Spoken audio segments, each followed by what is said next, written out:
The entire emergency department went silent when the young nurse raised both hands and began signing to the wounded Navy SEAL lying on the gurney. Nobody expected him to answer her. Nobody expected what happened next. And least of all the co-workers who had deliberately put them together, hoping to watch the rookie nurse panic in front of everyone. But when the injured SEAL looked directly into her eyes and slowly signed 3 words, the laughter disappeared from the room. Because those 3 words revealed something nobody there had known about the man beneath the uniform. If you believe kindness can change a person's life, that second chances are real, and that nobody should ever be humiliated for being different, take a moment to like this video, share it with someone who needs a little hope today, and subscribe to the channel for more stories about courage, compassion, and unexpected human connections. It was a stormy Tuesday evening at Naval Medical Center San Diego in California, and 24-year-old Sarah Whitmore was already fighting the feeling that she didn't belong. She had been a registered nurse for less than 4 months, and every shift seemed to remind her that the other nurses knew something she didn't. They moved through the emergency department with effortless confidence, while Sarah still checked medication labels twice, reviewed patient charts 3 times, and whispered little prayers before entering rooms where the situation looked especially serious. She wasn't incompetent. In fact, her instructors had praised her for being unusually patient and compassionate. But compassion was difficult to measure in a place where speed, confidence, and experience seemed to matter more.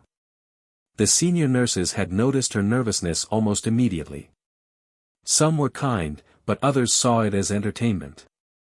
Leading them was a nurse named Rebecca Caldwell, a confident woman in her late 30s who had worked at the medical center for more than a decade. Rebecca wasn't openly cruel. That would have been easier to confront. Instead, she used sarcasm, sideways glances, whispered jokes, and perfectly timed mistakes that somehow always made Sarah look responsible. Her closest co-worker, Matthew Brooks, often joined in. They had decided Sarah needed to be toughened up, although what they really wanted was to see the nervous rookie finally break. That evening, an ambulance arrived carrying a wounded Navy SEAL who had been injured during a training exercise. His name was Captain Nathaniel Hayes. He was 38 years old, broad-shouldered, gray-haired, and still wearing part of his uniform beneath the blood-stained emergency blanket. A deep cut ran along his upper arm, his ribs were badly bruised, and one leg had taken a serious impact. But what immediately caught everyone's attention was the small medical alert card attached to his identification bracelet. Nathaniel was profoundly deaf. Sarah saw the card and felt a strange calm settle over her. Her younger brother, Thomas, had spent several years learning American Sign Language after a childhood illness affected his hearing. Sarah wasn't fluent, but she knew enough to communicate basic needs. More importantly, she knew how frightening a hospital could feel when everyone around you was speaking and you couldn't understand them. Rebecca saw the same card and exchanged a look with Matthew. A few minutes later, Sarah was told to take the case. It was no accident. Rebecca knew Sarah had limited experience with trauma patients. She also knew Nathaniel was a decorated Navy SEAL who had been injured during a classified training operation, and the emergency department was already crowded with doctors, nurses, and military personnel. The pressure would be enormous. Rebecca leaned toward Matthew and quietly joked that perhaps the rookie could teach the commando some sign language. Sarah didn't hear the comment. She was too focused on Nathaniel. When she approached his bedside, he was visibly frustrated. Several people were trying to speak to him at once. A physician shouted instructions to a technician. A corpsman attempted to communicate by writing on a clipboard. Someone kept tapping Nathaniel's shoulder to get his attention. His eyes moved rapidly from one face to another, and his breathing became heavier. Sarah stepped between them. She gently raised her hand. Then she signed, slowly and carefully, "My name is Sarah. I am your nurse." Nathaniel froze. The room seemed to freeze with him. Sarah continued, asking if he was in pain. For the first time since he had arrived, Nathaniel's shoulders relaxed. He answered in sign language. Sarah understood enough to realize he was telling her his ribs hurt and that he couldn't feel 2 fingers on his left hand. She immediately alerted the physician. Suddenly the mood changed. The doctors examined his arm more carefully and discovered that the swelling was compressing a nerve. The problem wasn't immediately life-threatening, but delaying treatment could have caused permanent damage. Sarah's simple ability to communicate had revealed an important symptom that might otherwise have been missed. Rebecca stood several feet away, watching. Her little prank had failed. But she wasn't finished. Later that night, after Nathaniel had been stabilized, Rebecca deliberately told Sarah to assist with another procedure she had never performed alone. When Sarah hesitated, Rebecca smiled and said loudly enough for several people to hear that if the rookie wanted to work in military medicine, she couldn't expect someone to hold her hand forever. Sarah swallowed her fear. She stepped forward.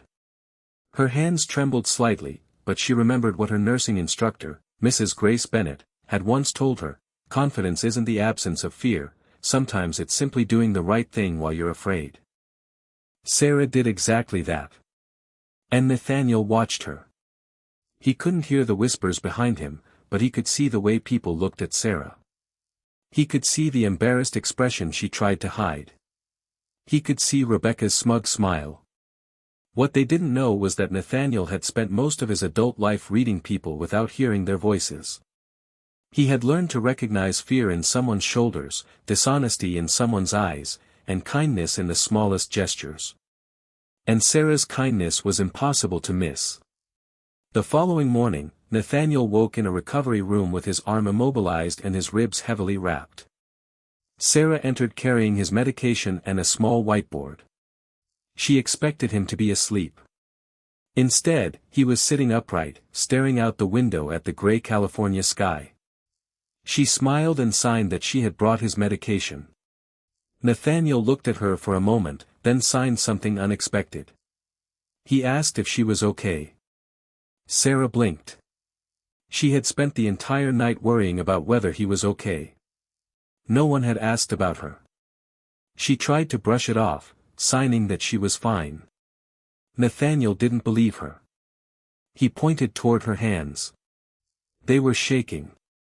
Sarah looked down and realized he was right.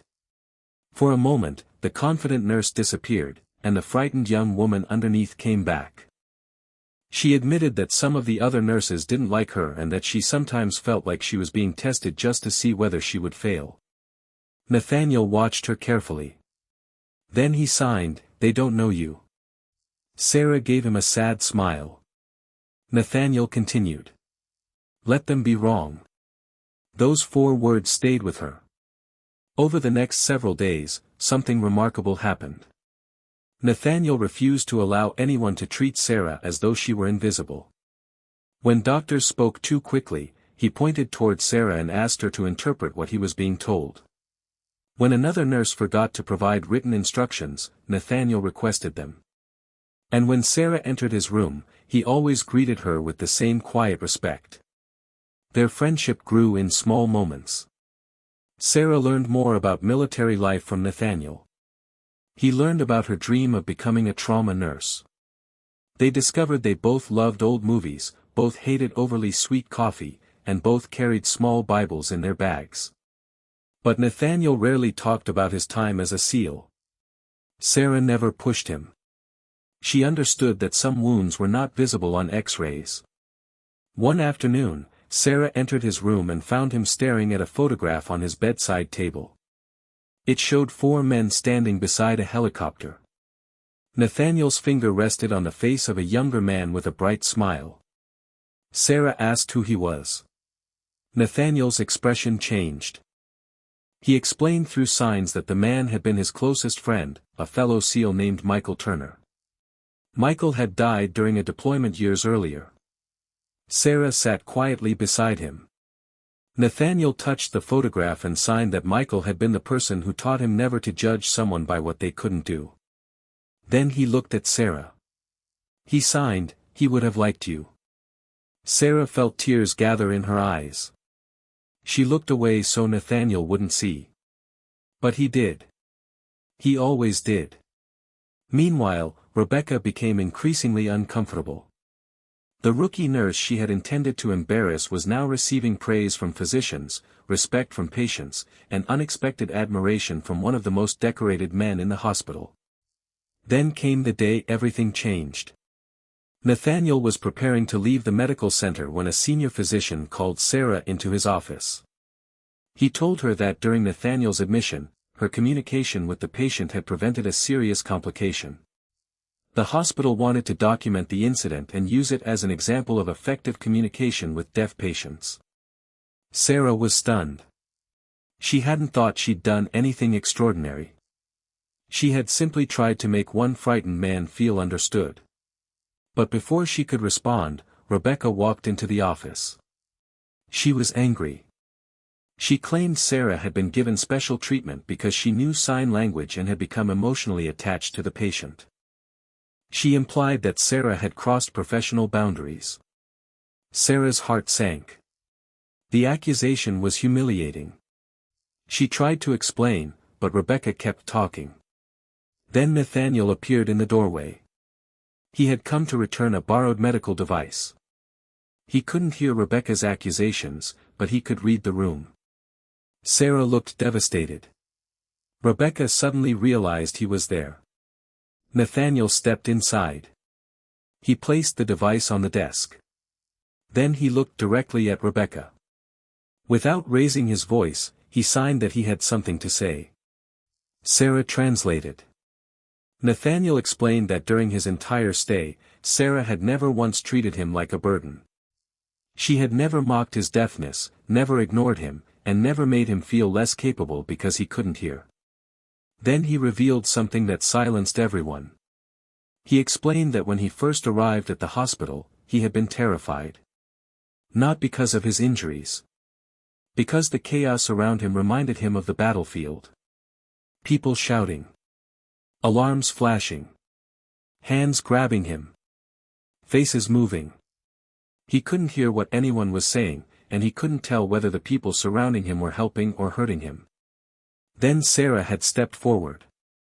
She had slowed everything down. She had looked him in the eyes. She had signed his name.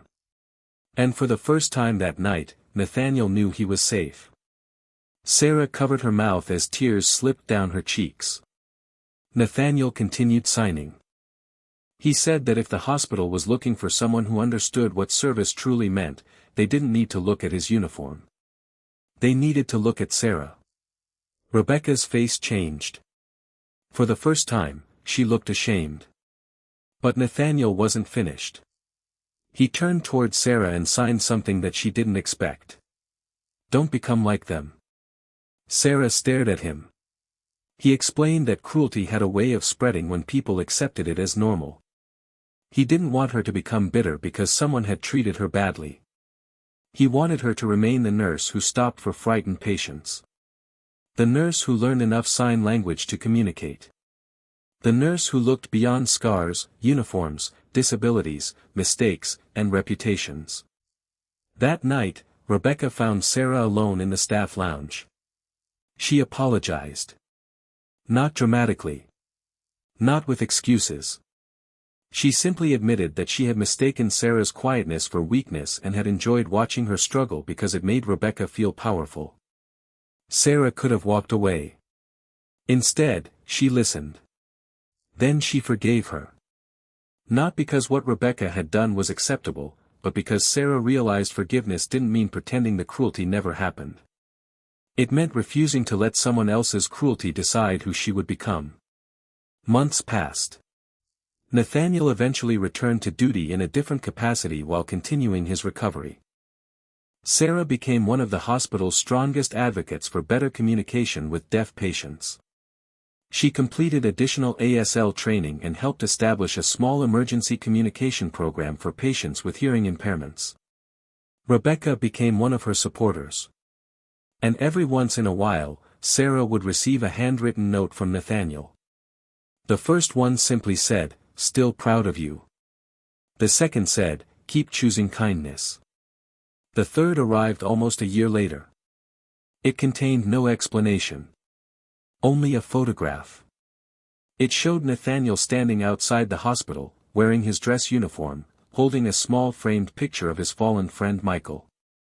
Beside him stood Sarah. On the back, Nathaniel had written 4 words. "Some battles save lives." Sarah cried when she read them. Because she finally understood. The hospital had believed they were setting up a rookie nurse to fail. They thought they were giving her a patient who would expose her weaknesses.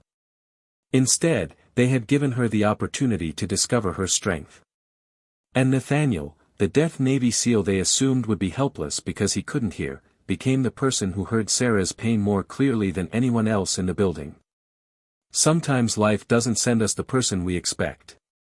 Sometimes it sends us the person who teaches us something we didn't know we needed to learn. Sometimes the person everyone thinks needs saving is actually the one who saves us. And sometimes the smallest act of kindness, a hand raised in greeting, a name signed slowly, a moment of patience in a room full of chaos, can become the beginning of an entirely different life. If this story touched your heart, please take a moment to like the video, share it with someone who believes compassion still matters, and subscribe to the channel. Your support helps these stories reach people who may need a reminder that kindness is never wasted. And before we reach the end, I want to ask you something special. If you believe nobody should ever be judged because of a disability, a mistake, or the place they came from, comment the words, "Kindness still matters," below. Because Sarah learned something that night in San Diego that she would carry for the rest of her life. You don't have to be the loudest person in the room to make a difference. You don't have to wear medals to be brave. You don't have to hear every word someone says to understand their heart. And you don't have to be powerful to change someone's life. Sometimes all it takes is one person willing to stop, look someone in the eyes, and say through a simple gesture, "I see you." Nathaniel had lost much during his years of service. He had lost friends. He had lost part of his hearing. He had carried memories that would never completely fade. But in a crowded emergency room where everyone was rushing, judging, and talking over one another, he found something he hadn't expected to find. He found someone who listened. And Sarah, the rookie nurse everyone thought would be humiliated, found something even more valuable. She found the courage to stop being afraid of failing in front of people who were waiting for her to fail. From that day forward, whenever a frightened patient entered the emergency department, Sarah remembered Nathaniel. She remembered the storm outside the hospital. The flashing ambulance lights. The crowded room. The wounded soldier staring helplessly at mouths that moved without sound. And she remembered the moment his eyes changed when she signed his name. That was the moment Sarah finally understood what being a nurse really meant. It wasn't about knowing everything. It wasn't about never making mistakes. It wasn't about looking confident. It was about seeing the human being underneath the diagnosis. And years later, when a nervous new nurse came to Sarah asking how to survive the first difficult months, Sarah always gave the same advice. She would smile, take the young nurse's hand, and tell her that confidence comes later. First comes courage. Then comes compassion. And sometimes, when you're lucky, the person someone tried to use to break you becomes the person who reminds you exactly why you were meant to be there.